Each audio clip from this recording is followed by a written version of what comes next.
Ever wondered how to connect with brilliant global minds? Diaspora Scholars TV is here.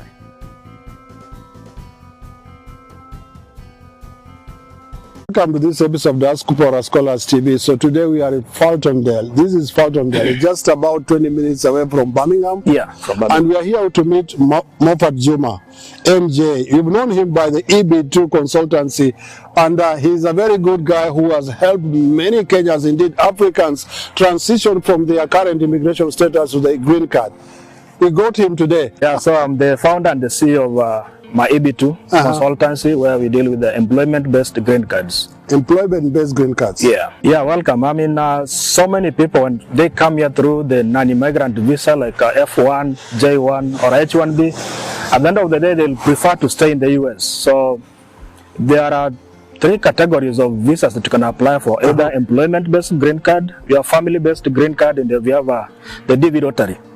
So majority of the people don't know about the employment-based green cards, especially for people who have graduate degrees, masters and PhD. Yeah. So when you have that, you can easily petition for yourself, especially like for EB2-NIW, it's a self-petition. You don't need an employer, you don't need a job to do that.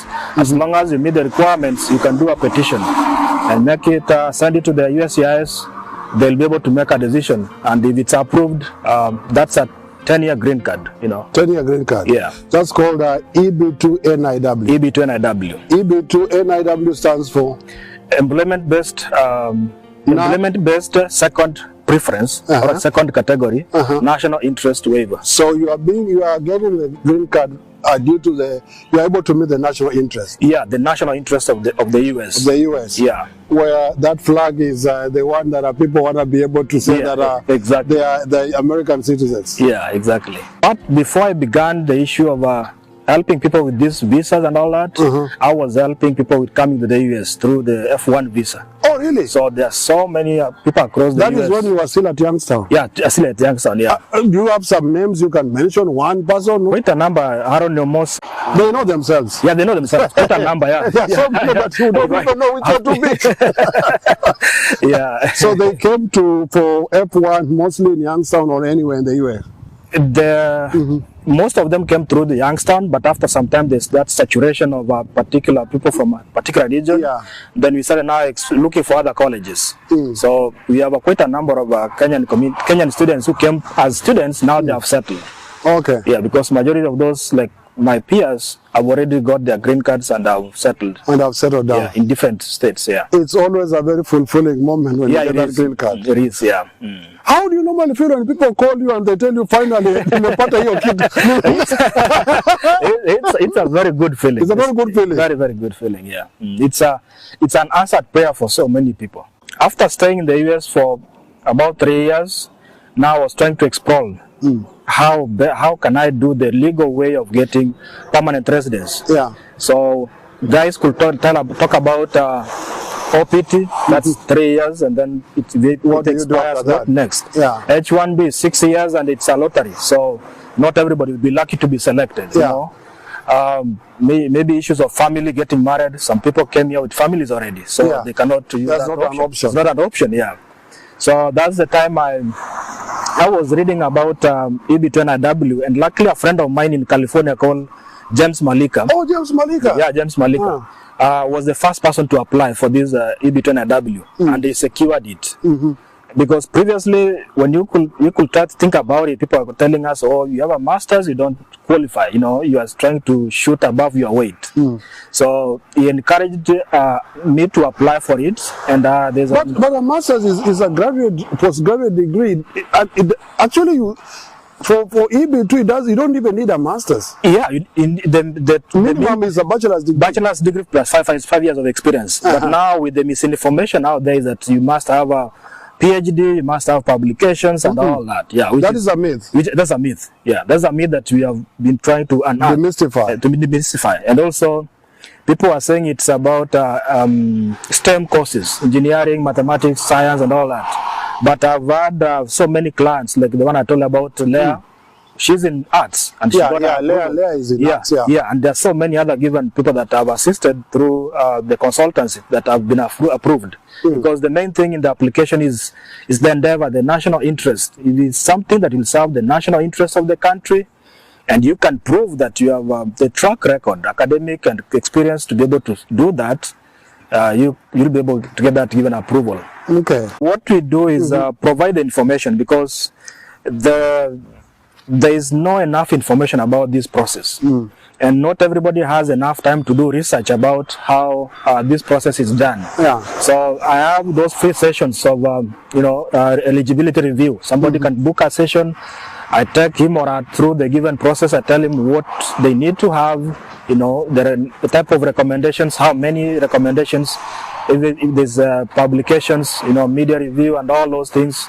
I take them through all that, and then they can gauge and see, do they have a chance, to be able to apply, because it also involves money. It's a lot of money that somebody has to spend for them to be able to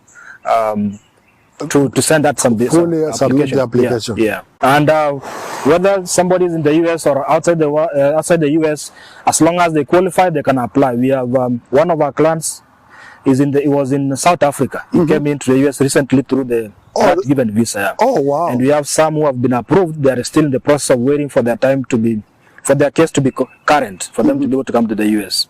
Excellent. Yeah. For the people who will watch this first part, you want to share your number or how will they reach you? Yeah. So if you want to reach us and be able to get a review of your eligibility, you can reach us through my EB2 LLC. That is our website. In this section, I want you to take us, step by step on the process of applying for EB2-NIW. So first of all, tell us what EB2-NIW is. Yeah. Who is eligible to apply for it? Yeah. And then step by step, take us through each of those steps. And then also tell us how do you are able to help in each of these steps, so that our viewers can be able to get it exactly and straight from your mouth. Yeah. Because I've been going to many states and people say, are you able to get this guy? Let him tell us exactly what we can do. So you have a chance. Yeah. Thank you, Dr. So my EB2-NIW stands for Employment-Based Second Preference National Interest Waiver. Visa. This is a type of visa or green card for people who have either a bachelor's degree plus 5 years of experience, or a graduate degree, that is master's or a PhD.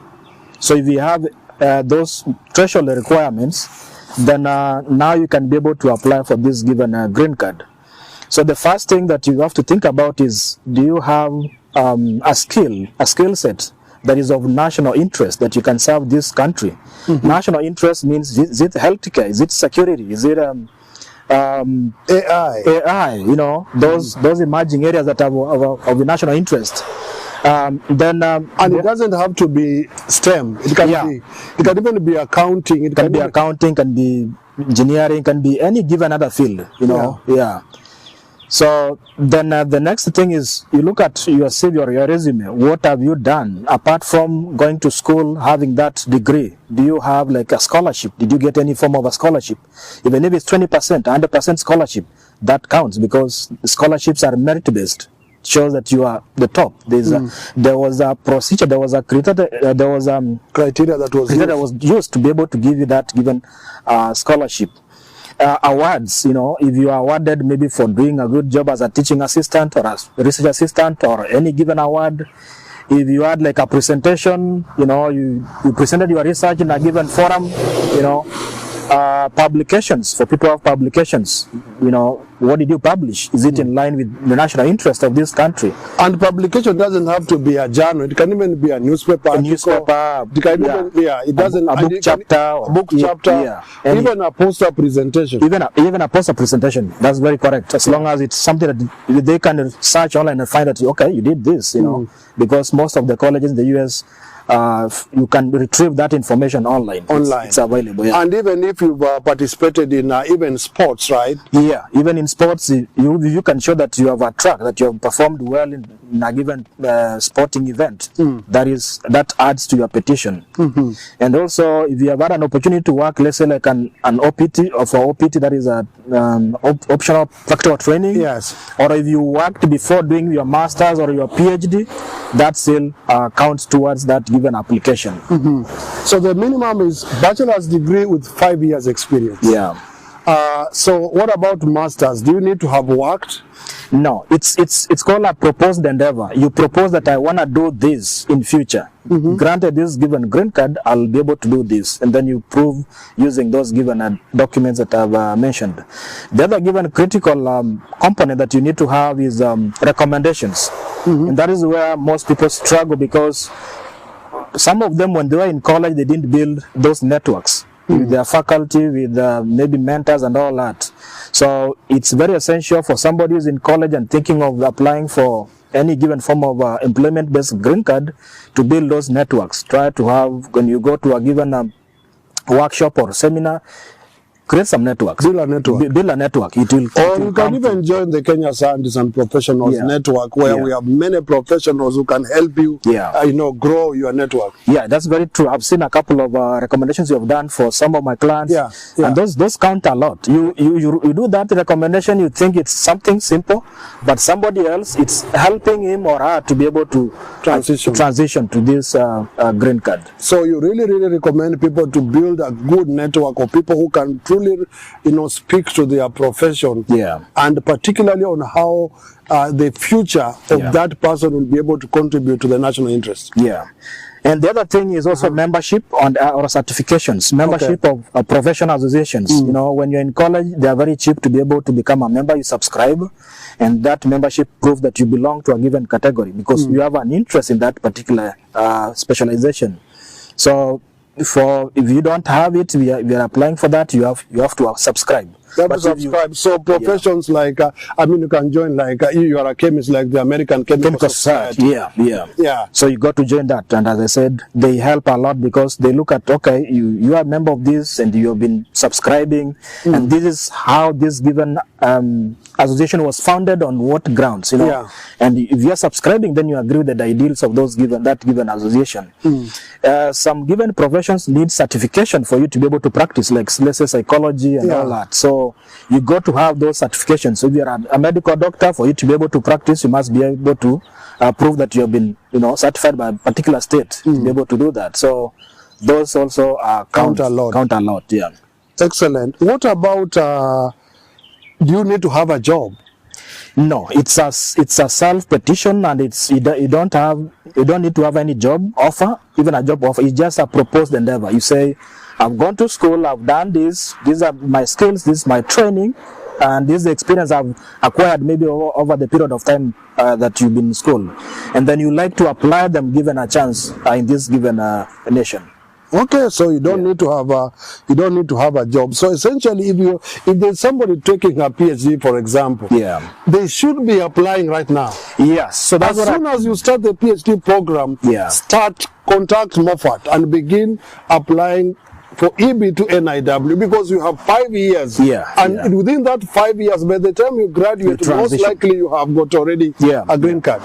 So you don't have to wait until you graduate your PhD, because the moment you realize that you have qualified, just go ahead and apply, because the number of people who are being approved for this given EB2-NIW is very many. But there's a cap of the number of people get green cards through that category of the second preference, NIW. So every other year when they give out those green cards, they stop. If they reach the target, they stop. They go the next year. So over the last couple of years, the timelines within which you get your green card from the first submission of your application, it's increasing. It's widening.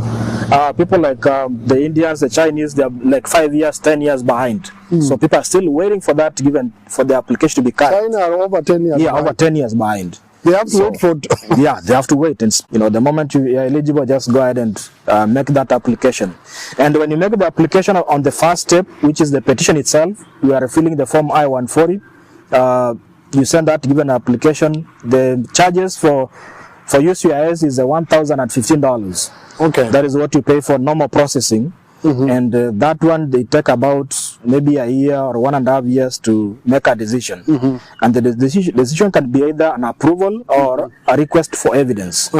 So you can meet the requirements, then they give you an approval. If you don't meet the requirements, they'll ask for evidence. If you supply the evidence, then you can be able to be granted an approval. For people who don't want tell us a little bit about I-140. Yes. Now, I-140 is the form that you fill to provide the information about your application. So I-140, that form is used for all employment-based green cards. So we have EB1 to EB5. Okay. So all those given categories, they fill the same form, but they have checkboxes for each of the specific given categories. Yeah. So employment-based non-immigrant waiver, category. What else do you need? Recommendation letters. Recommendation letters. Publications. Membership in organizations. A track record. Yeah. Awards. Proof of, the future endeavor. Yeah.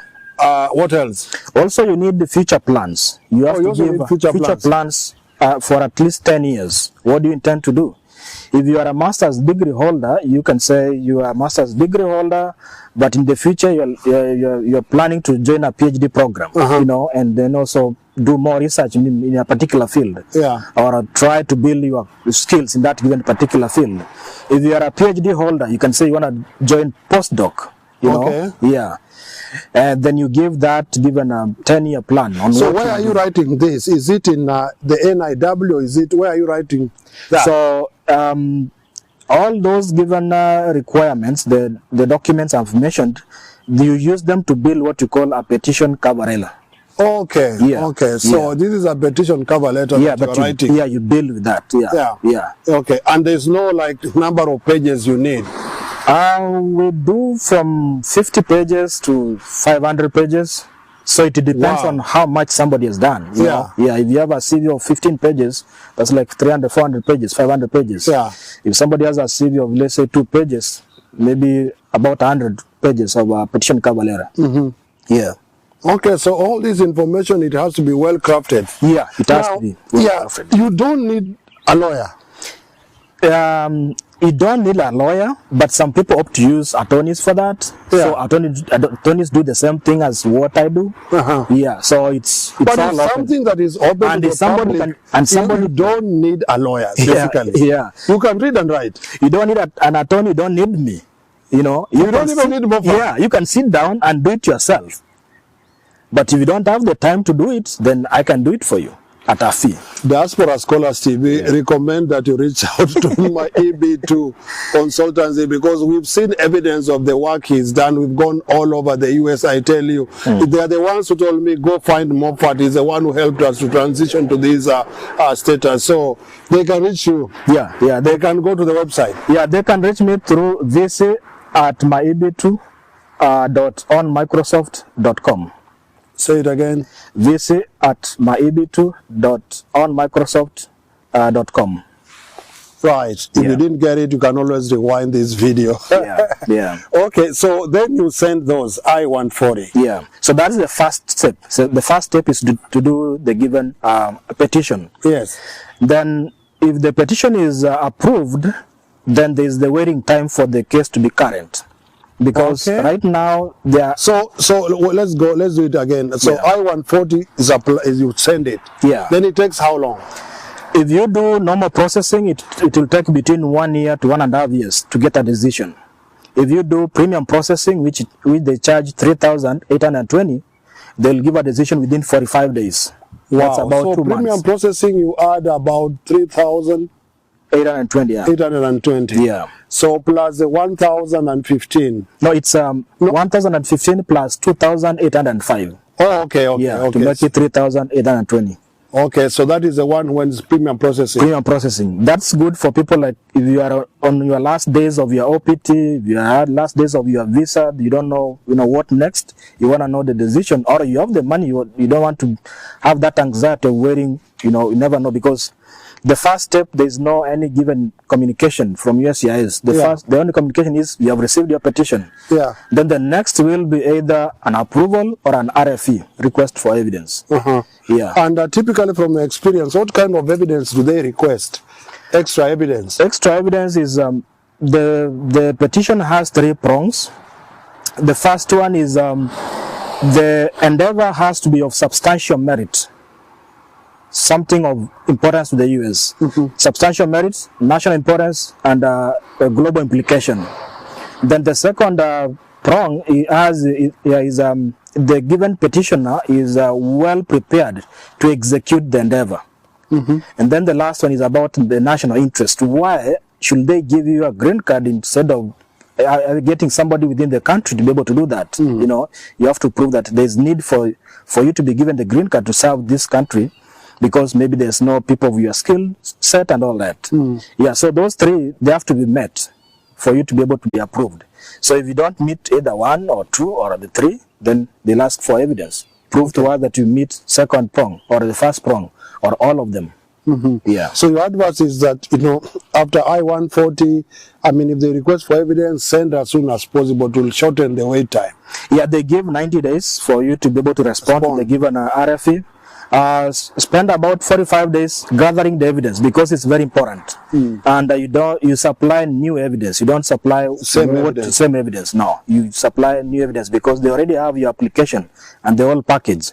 So you need to go around, look for more new recommendation letters, look for other given documents maybe you didn't use in the first petition, and you know, write another given cover letter and then send it back. Yeah. So once I-140 is approved, what next? So the next step is the waiting time in between there, and as I've said, it can be about 1.5 years. Then when your case becomes current, you apply for what you call adjustment of status, adjusting from non-immigrant to a migrant, to be a permanent resident. So in that case, now you're moving from either F1, F2, J1, J2, H1B, and all those are non-immigrant visas. You submit the form I-485. I-485. Yeah. So if you had a family, that's the time that you'll fill all their forms and do the medical, do the biometrics, and then wait for a couple of months. The first thing they give is the work authorization, employment-based work authorization for the NIW, which is a 5-year card. Okay. Yeah. But most people don't get to use the 5 years, because they give the green card comes in maybe in a year or 1.5 years or 2 years. Yeah. So the I-485, you know, application for adjustment of status. Yeah. Can you apply both I-485 and I-140 at the same time? If you do both of them, in the event that I-140 is denied, you lose your current status. Okay. Yeah, if at all they were to accept it, assuming that you sent concurrently and then they accept it, they go ahead and review the application for the I-140 and you are denied, maybe you didn't meet the threshold, then you will lose that current status. If you are on F1, F2, whatever, you lose it. You'll have like 60 days to vacate. Oh, really? Yeah. So you have to it's better to go to, what do you advise for, to go I-140 first? Yeah, you rather go I-140 first. You get an approval, that's fine, then keep it, because the next step is now.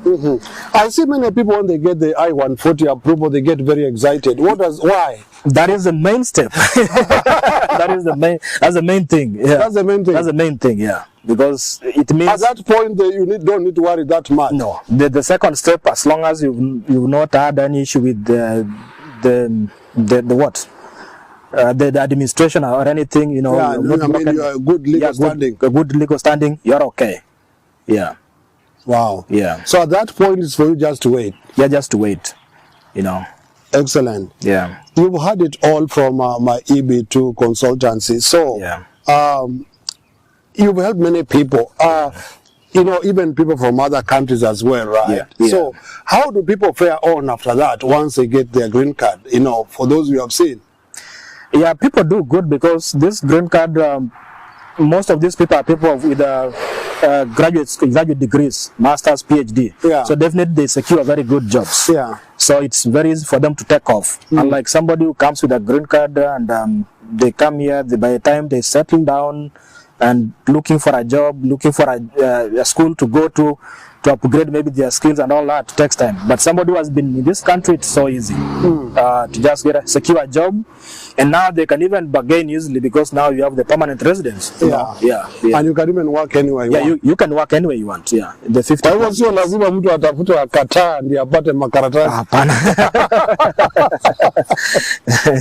Okay. Yeah. Wonderful. So again, you said your email so that people can get it again? Yeah, my email is vc@myeb2.onmicrosoft.com.